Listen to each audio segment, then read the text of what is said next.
The city of Santa Ana only allows residents to have garage sales on 4 weekends out of the year, as does the city of Pomona, but this year they shifted the schedule so they no longer coincide on the same 4 weekends. More garage sales for us. Yes, apparently today I could be bothered to ride my bike up the hill to catch the bus over said hills. We're about to take the 286, which is one of 2 Foothill transit buses that goes into Orange County.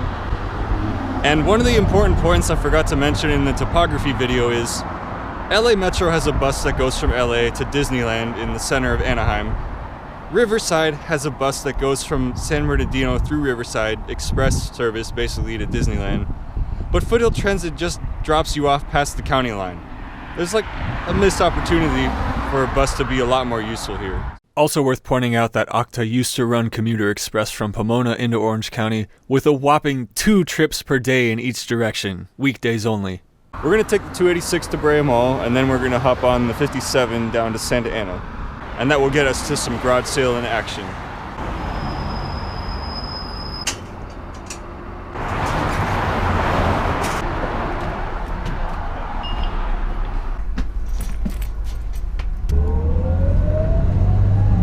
The 286 runs on the 57 freeway for the last portion, which features nice scenery with cows and stuff, and of course construction because they're always expanding it. Fun fact, this canyon is home to the first water pipeline to bring imported water from the Colorado River into Orange County. Here we can see what remains of the Brea Canyon oil fields, the same Brea, or tar, that gave the La Brea tar pits their name. Which, by the way, is a really redundantly named historic site, because that just translates to the tar pits. Exiting the 57 at Lambert, we turn down State College. Here there have been a number of denser residential developments recently north of the mall, and also the new Tracks Trail.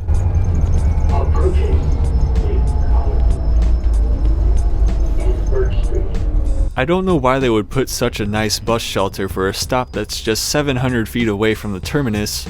I wouldn't expect too many people to board here.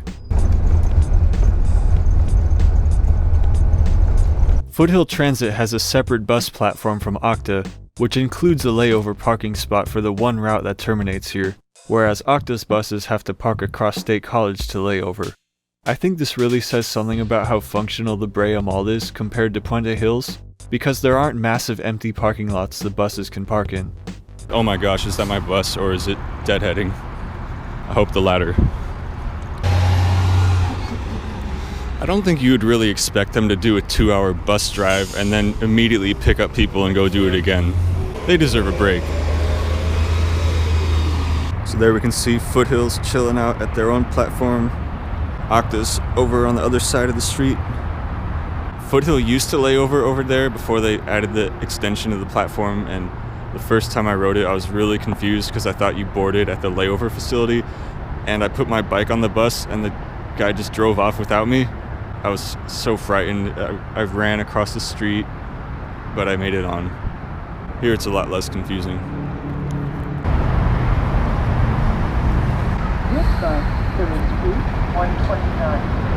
So the 57 operates an express variant during the week, which skips a bunch of stops and actually doesn't exist anymore. Probably one of OCTA's most popular routes, which is why they use the double buses on it. It takes about 2 hours to get from here to Newport Beach, depending on traffic. It can get pretty congested down there. I mean, it's a Sunday morning, it's probably not going to be too bad. Probably get to Santa Ana within like an hour or less. Looks like I need a cone wrench. I think we know where to get one of those. Can I get a day pass? Saw your $5 in your hand. Thinking ahead. Thank you. My preferred seat is the one in front of the stepped up seat because if I store stuff underneath, I don't have to worry about it sliding back and getting lost. At the top of State College in Bassin Cherry, there's a very scenic view looking east. There's even a turnout and a sign with a camera on it to remind people that it's scenic. At the bottom of the hill we pass by Cal State Fullerton, home of the Fullerton Arboretum, a very transit accessible nature. This rail spur used to serve a large Kimberly-Clark paper mill in Fullerton, which was recently demolished.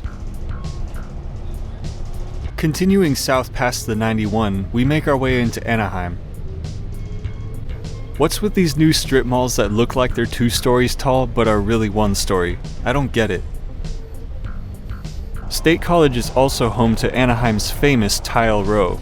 See if you can count the number of tile, countertop, and flooring stores on one hand. You can't. Just to the south are the tracks used by Amtrak and Metrolink, which means we're getting close to Angel Stadium in Anaheim. This area also has a lot of new residential developments. In my least favorite architectural style, your ass getting kicked at Tetris.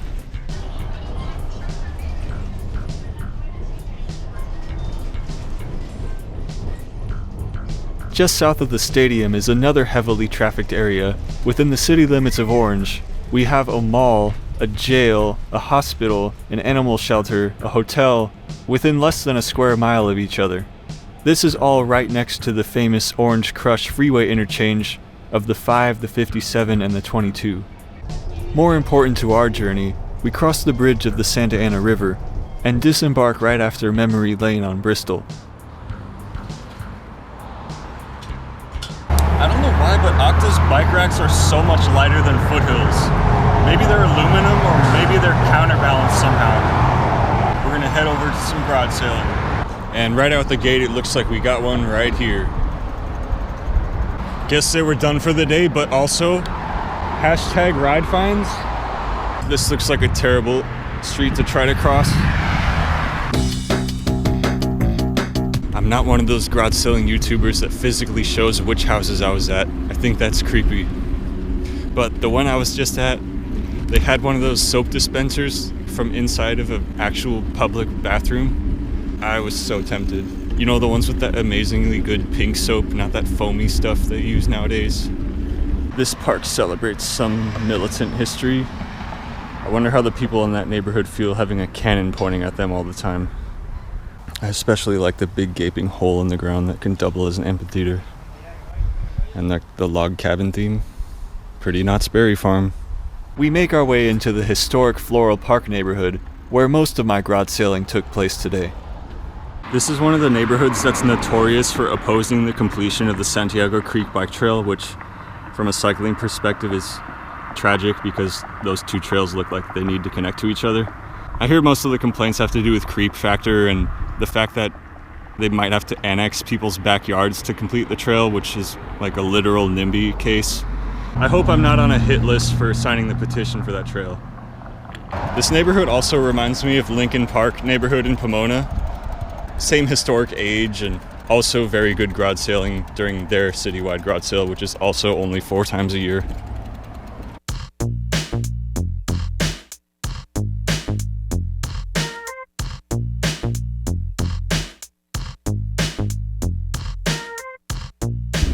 My goodness, this neighborhood is beautiful.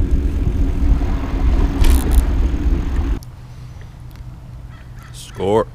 Isn't it a uniquely California thing to have palm trees and pine trees right next to each other? I feel like I'm just going around in circles because this neighborhood is so beautiful. Does each street in this neighborhood have a different tree theme to it? You know, I think I'm noticing the traffic in Santa Ana isn't that bad once you get off the main drags. Again, with the Pomona comparison. This sounds like an order, not a suggestion. Yes, I think we're heading out of here. Time to go to Mother's Market to buy me a vegan pumpkin pie. I think what I learned today is this neighborhood is actually a fantastic alternative to the bike trail that doesn't exist. Problem being the death-defying freeway interchange segment, which we're about to go through. All right, let's not die.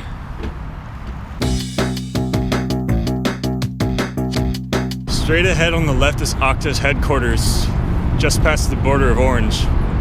And of course the Discovery Cube. I mean the Kaaba from Mecca.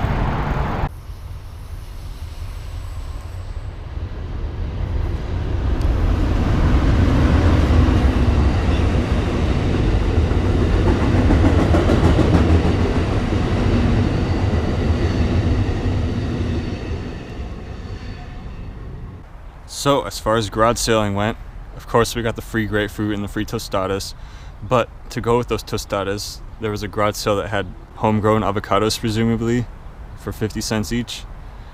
Then I bought 2 bags of rice for $1.50 each, and more hand sanitizer because I ran out of the one that I carry around with me.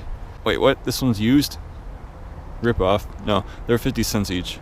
And the only reason I bought this overpriced pie was because at work they buy everyone pies for Thanksgiving, and since I'm vegan they said I could go out and get my own, so they're gonna pay me back for this.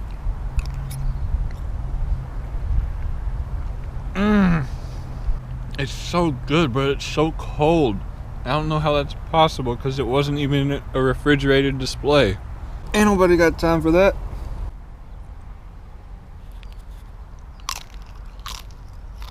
Well, since we're in Santa Ana, we might as well go to the bicycle tree, right?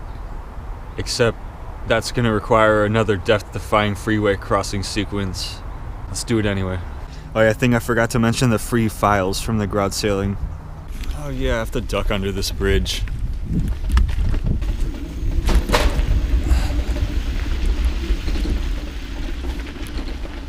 If anything about this park looks familiar, it's because this is where Scott and I filmed part of the Rice and Sun music video.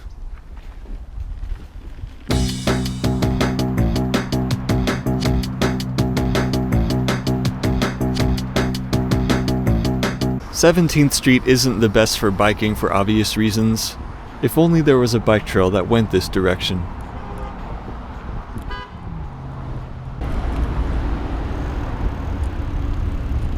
The Bicycle Tree is a non-profit community bike shop where people can come in and rent time on a repair stand, and staff will show you how to repair your bike.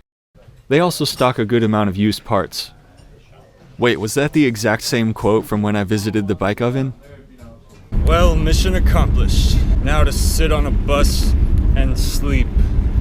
It's one of those rare occasions where the bus bench is actually perpendicular to the direction the bus is coming, so you can see it.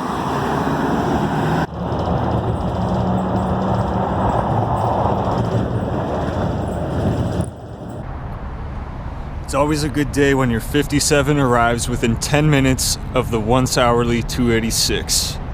And it's also a good day when you don't have to find a parking space in the Brea Mall during holiday season.